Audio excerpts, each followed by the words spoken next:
दुसरं तुम्ही काय बोलाल? येतो ताई, येतो. राजीनामा मागणे नैतिकतेच्या विषय आलेला आहे. नैतिकतेच्या विषयावर आता नैतिकता आणि उद्धव ठाकरेचं कुटुंब याचा जवळपास संबंध नाही. नैतिकता खरंच उद्धव ठाकरेमध्ये असती तर विधान परिषदेच्या आमदारकीचा राजीनामा दिला असता. जे त्यांनी राजीनामा देत असताना, मुख्यमंत्री राजीनामा देत असताना त्यांनी सांगितलं की मी माझ्या मुख्यमंत्र्याचा आणि आमदारकीचा राजीनामा देतोय. बेशर्मासारखा येऊन बसतात इथे. तो म्हणजे नैतिक. वडिलांचे सगळे तंतोतंत गुण मुलांनी घेतले असतील म्हणून राजीनामा आदित्य ठाकरे देईल असं मला वाटत नाही. सर, तुम्ही वारंवार आदित्य ठाकरेंचं नाव घेतात, मात्र जेव्हा प्रकरण घडलं तेव्हा तुम्ही विरोधात होतात. तेव्हा राहुल कनालचं देखील नाव तुम्ही जोडलं होतं प्रकरणामध्ये.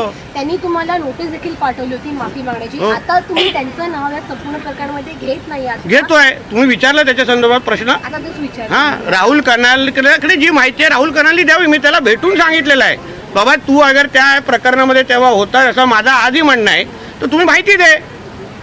माझं म्हणणं आहे की ॲम्ब्युलन्सचे तुझे जे इन्व्हॉल्वमेंट आहे तू तुझी माहिती दे असं सांगितलेलं. आता आमच्या आपसामध्ये काय चर्चा झाली मला माहीत नव्हतं, तुम्हाला येऊन सांगायचं होतं म्हणून कदाचित सांगितलं असतं. ते देखील देत नाहीये त्याच्यामध्ये कुठलीही माहिती पुरावे ते देखील समोर देत नाहीये त्या संदर्भामध्ये.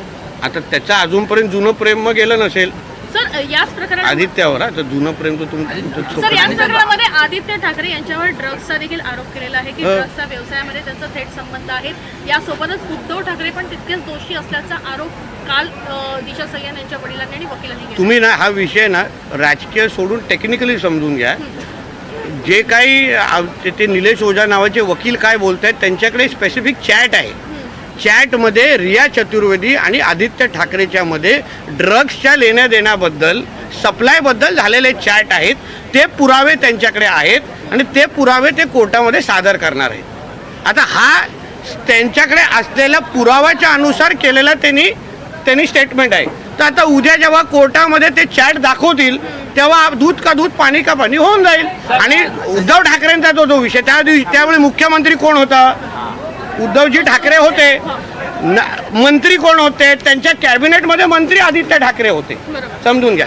टेक्निकली हा विषय तुम्ही समजला म्हणून मुख्यमंत्री जबाबदार धरणार की नाही?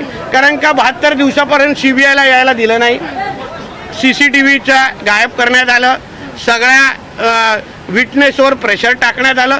ह्या सगळ्याच्या नैतिक. आता सचिन वाजेंनी किंवा परमवीर संबंधित जे पत्र लिहिलं तेव्हा त्यांनी काय लिहिलेलं पत्रामध्ये? मी मुख्यमंत्री उद्धव ठाकरेंना अवगत केलं होतं, सांगितलं होतं. म्हणजे त्याच्यामुळे उद्धव ठाकरे ते जबाबदार धरतायत.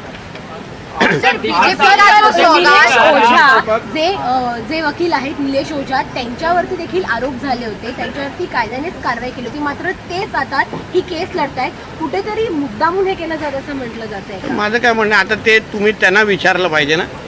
मी काय त्यांचं वकील पत्र घेऊन इथे उभा नाही आहे. निलेश ओझांनी त्यांची बाजू तुमच्या समोर मांडली पाहिजे.